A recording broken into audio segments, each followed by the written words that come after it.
Kebijakan Donald Trump mirip dengan kebijakan Presiden Amerika sebelum Perang Dunia Kedua terjadi. Dimulai dari perang dagang, berakhir dengan perang beneran, penyebab awalnya dari tarif.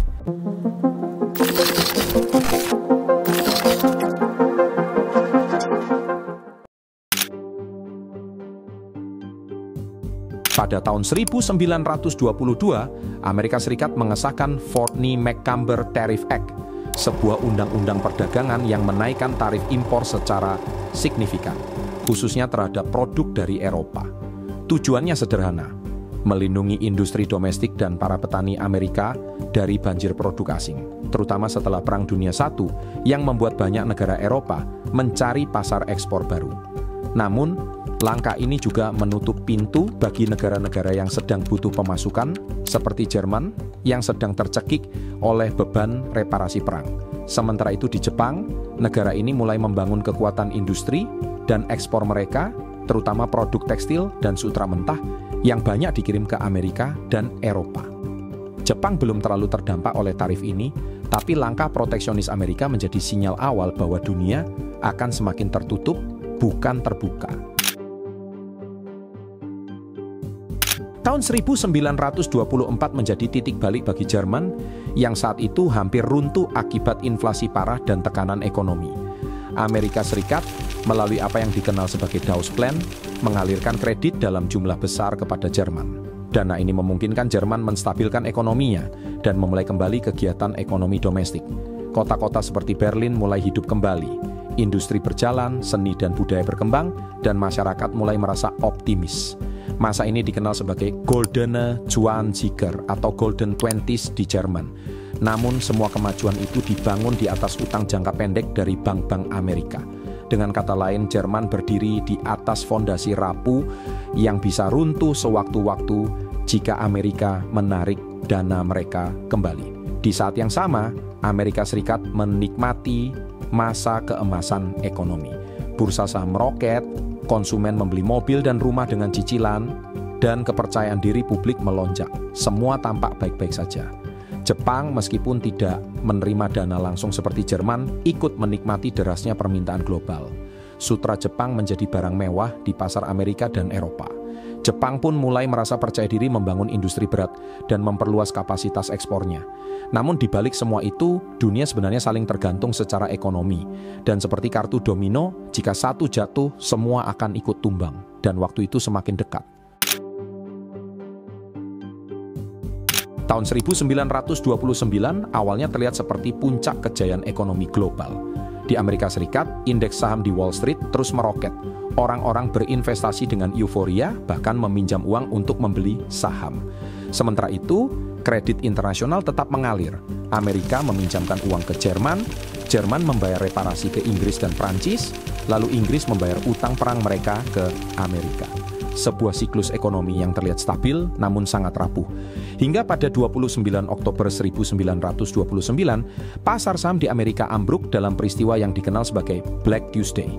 Dalam hitungan hari, jutaan dolar menguap. Dan bank mulai gulung tikar, investor panik dan ekonomi Amerika masuk ke dalam spiral kehancuran finansial. Efeknya langsung terasa di Jerman.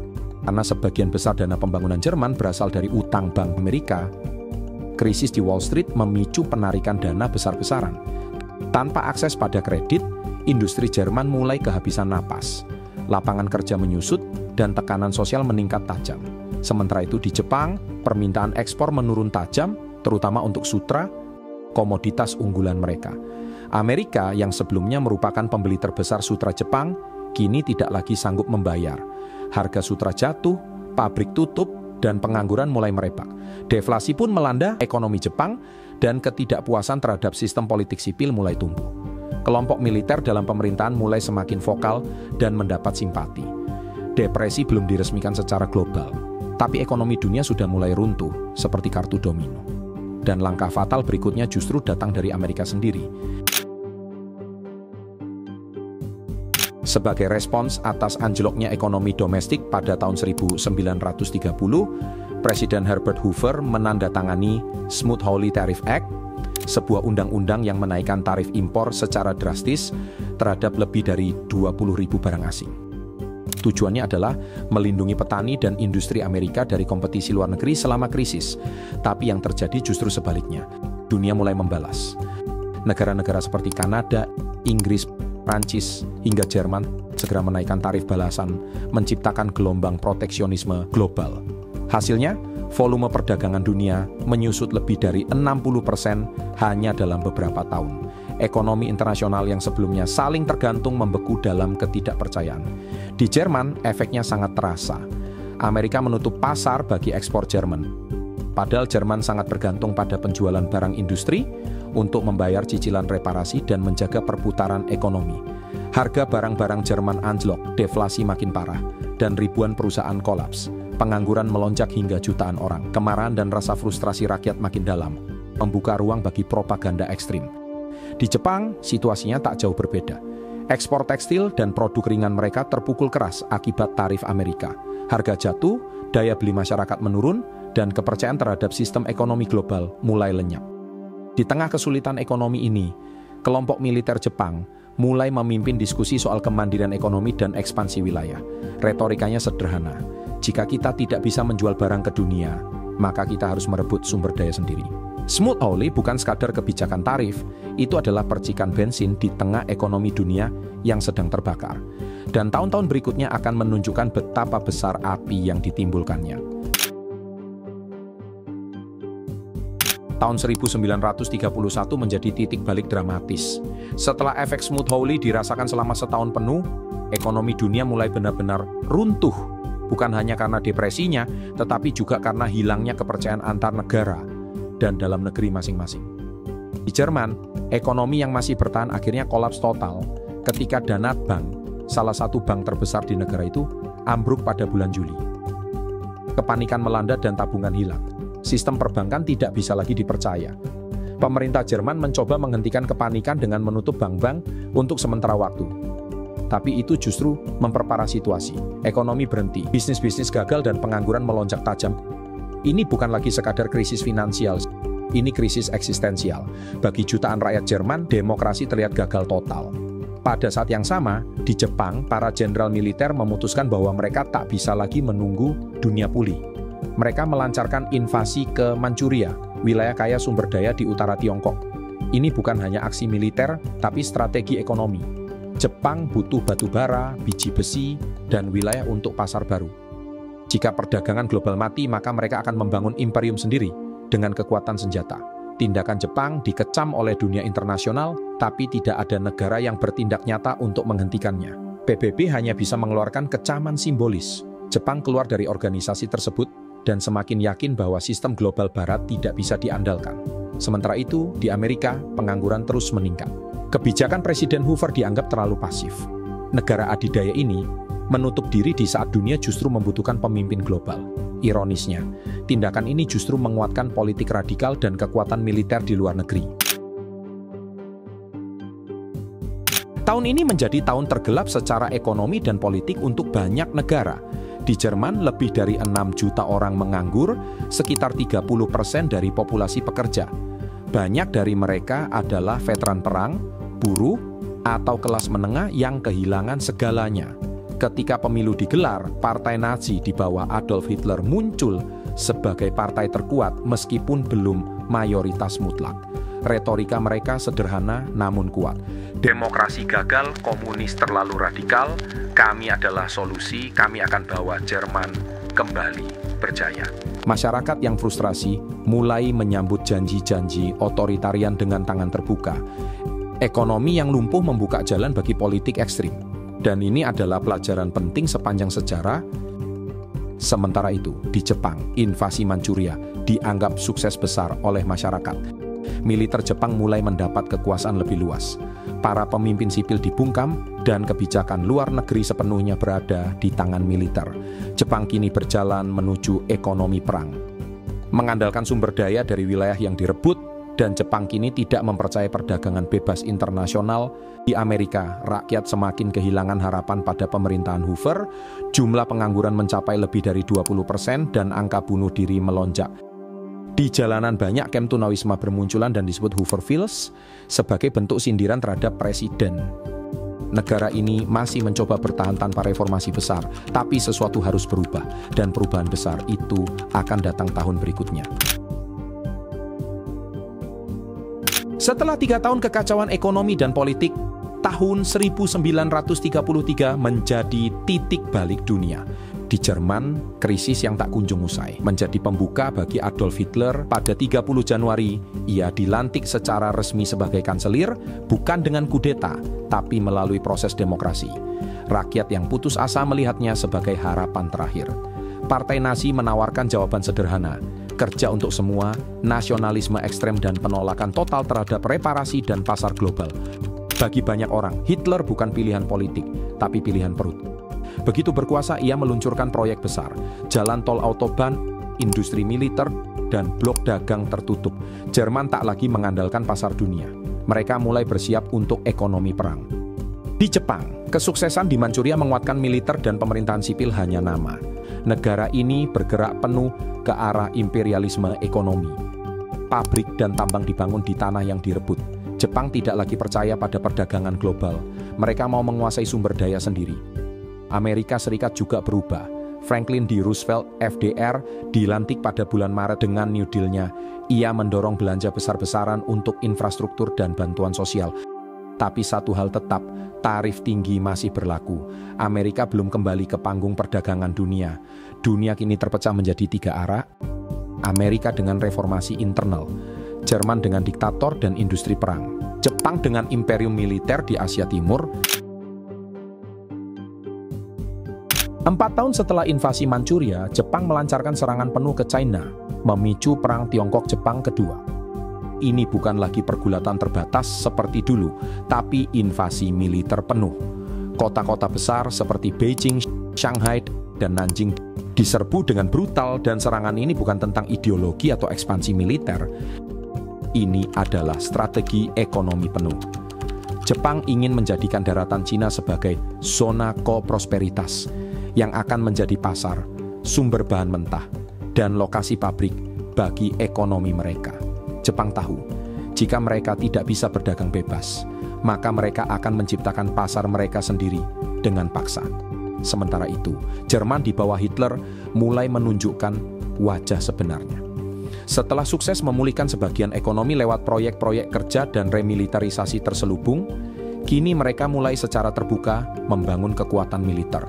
Hitler juga mulai menyasar kelompok-kelompok minoritas, membentuk sistem kamp konsentrasi awal, dan mengabaikan seluruh isi perjanjian Versailles. Amerika Serikat, walaupun sudah mulai pulih secara ekonomi, masih memegang kebijakan isolasionis. Publik Amerika enggan terlibat konflik asing, apalagi setelah penderitaan yang diakibatkan oleh depresi. Namun pemerintah Amerika Serikat mulai khawatir melihat agresi Jepang di Asia dan militerisasi Jerman di Eropa. Tahun 1937, tahun di mana Perang Dunia sebenarnya sudah dimulai, hanya saja dunia belum menyadarinya. Dan sementara itu, jalur ekonomi, politik, dan militer terus mengarah ke benturan besar. Tahun 1940 menjadi tahun ketika peta kekuasaan dunia mulai terbagi secara terang-terangan. Di Eropa, Jerman di bawah Hitler telah menaklukkan Polandia, Denmark, Norwegia, Belanda, Belgia, dan bahkan Perancis. Blitzkrieg membuat dunia kaget melihat kecepatan dan efisiensi mesin perang Jerman. Ekonomi Jerman kini sepenuhnya diarahkan untuk perang, industri berat berkembang pesat, blok dagang eksklusif dengan negara-negara Eropa Timur diterapkan. Negara-negara satelit dipaksa menjual bahan mentah dan pangan ke Jerman dengan harga rendah, sedangkan barang-barang buatan Jerman tetap mahal. Di sisi lain dunia, Jepang memperluas cengkeramannya ke wilayah Asia Tenggara. Setelah sukses di Cina, mereka kini mengincar wilayah kolonial barat seperti Indochina milik Prancis, Malaya, Hindia Belanda, serta Filipina. Kenapa? Karena wilayah-wilayah ini kaya akan minyak, karet, timah, dan beras. Semua yang dibutuhkan Jepang untuk mempertahankan industrinya dan melanjutkan ekspansi militer untuk menyatukan kepentingan dan ideologinya dengan Eropa. Jepang menandatangani Pakta 3 pihak pada bulan September tahun 1940 bersama Jerman dan Italia. Mereka membentuk poros kekuatan yang dikenal sebagai Axis Powers. Sementara itu, Amerika Serikat mulai bangkit secara ekonomi berkat produksi industri yang meningkat, sebagian karena ekspor ke negara-negara sekutu. Namun secara politik Amerika masih belum terlibat perang secara langsung, tapi ada satu hal yang berubah besar. Pemerintah Amerika mulai menganggap ekspansi Jepang sebagai ancaman langsung terhadap kepentingan regional mereka di Pasifik. Langkah-langkah balasan pun mulai disiapkan. Tahun 1941 adalah titik di mana ketegangan ekonomi berubah menjadi konflik bersenjata. Pada bulan Juli, setelah Jepang menguasai Vietnam Utara, Amerika Serikat, Inggris, dan Belanda membekukan aset Jepang di luar negeri, serta menghentikan ekspor minyak dan baja. Dampaknya langsung terasa. Jepang kehilangan 90% pasokan minyaknya. Tanpa minyak, industri pesawat dan kapal perang tak berjalan. Jepang hadapi dua pilihan, menyerah dan menarik pasukan atau melawan dan rebut sumber daya dengan paksa. Mereka pilih melawan. 7 Desember. Jepang menyerang Pearl Harbor, pangkalan militer Amerika di Hawaii, untuk melumpuhkan armada Pasifik. Agar mereka bebas merebut wilayah Asia Tenggara, khususnya Hindia Belanda yang kaya minyak. Keesokan harinya, Amerika Serikat menyatakan perang. Tidak lama, Jerman dan Italia juga menyatakan perang terhadap Amerika. Dalam hitungan minggu, dunia resmi masuk perang global. Semua bermula dari krisis ekonomi tahun 20-an, disusul tarif proteksionis Smoot-Hawley di awal 30-an, dan berujung pada ledakan di tahun 41. Tidak hanya itu, muncullah undang-undang ekonomi yang membunuh perdagangan dunia, menyebabkan kemiskinan, membesarkan ekstremisme, dan akhirnya menyulut Perang Dunia Kedua. Setelah Jepang menyerang Pearl Harbor di akhir tahun 1941 dan Jerman menyatakan perang terhadap Amerika, dunia resmi terjun ke dalam perang global total. Hampir semua negara industri besar terlibat. Namun di balik ledakan dan pertempuran, ekonomi tetap menjadi nadi utama konflik ini. Amerika Serikat yang sebelumnya dilumpuhkan depresi, tiba-tiba menjadi pabrik senjata dunia dalam waktu singkat. Mobil jadi tank, mesin cuci jadi senjata, pabrik baja jadi pabrik pesawat. Inilah arsenal of democracy. Pengangguran hilang, perempuan masuk industri dengan simbol Rosie the Riveter. Ekonomi Amerika Serikat meledak naik, membuktikan industrialisasi bisa terjadi lewat belanja publik, terutama untuk perang. Jerman mengandalkan ekonomi tertutup berbasis penaklukan. Mereka merebut wilayah untuk makanan, tenaga kerja, dan bahan mentah. Namun strategi ini tak berkelanjutan. Transportasi hancur akibat serangan udara, produksi sering terganggu, buruh paksa digunakan secara masif. Ketika logistik kolot, mesin perang Jerman mulai kehabisan tenaga. Puncaknya, kekalahan di Stalingrad tahun 43. Setelah itu, Jerman terus mundur. Setelah ekspansi di Asia Tenggara, Jepang hadapi masalah baru. Wilayah luas tak cukup untuk membantu perang jangka panjang. Amerika menerapkan blokade laut dan pemboman. Hasilnya, minyak sulit masuk, rakyat kekurangan makanan, pabrik tertunda, transportasi lumpuh. Ketika Amerika merebut pulau demi pulau, strategi island hopping, ekonomi Jepang semakin lumpuh. Pemerintah mulai mempertimbangkan cara untuk berhenti dengan kehormatan, namun militer bersikeras tidak mau menyerah. Di Eropa, Jerman menyerah pada 8 Mei 1945 setelah Berlin direbut pasukan sekutu dan Hitler tutup usia. Di Asia, Jepang tetap bertahan hingga akhirnya Amerika menjatuhkan 2 bom atom di Hiroshima dan Nagasaki pada Agustus 1945. Akhirnya Jepang menyerah pada 15 Agustus 1945. Dunia pun mengakhiri perang yang telah memakan puluhan juta nyawa dan dimulai secara tidak langsung dari keputusan-keputusan ekonomi 2 dekade sebelumnya. Apa yang dimulai dari ledakan ekonomi pada 1920, lalu disusul kebijakan tarif besar-besaran pada 1930, akhirnya berakhir dalam bentuk konflik bersenjata skala global pada 1941.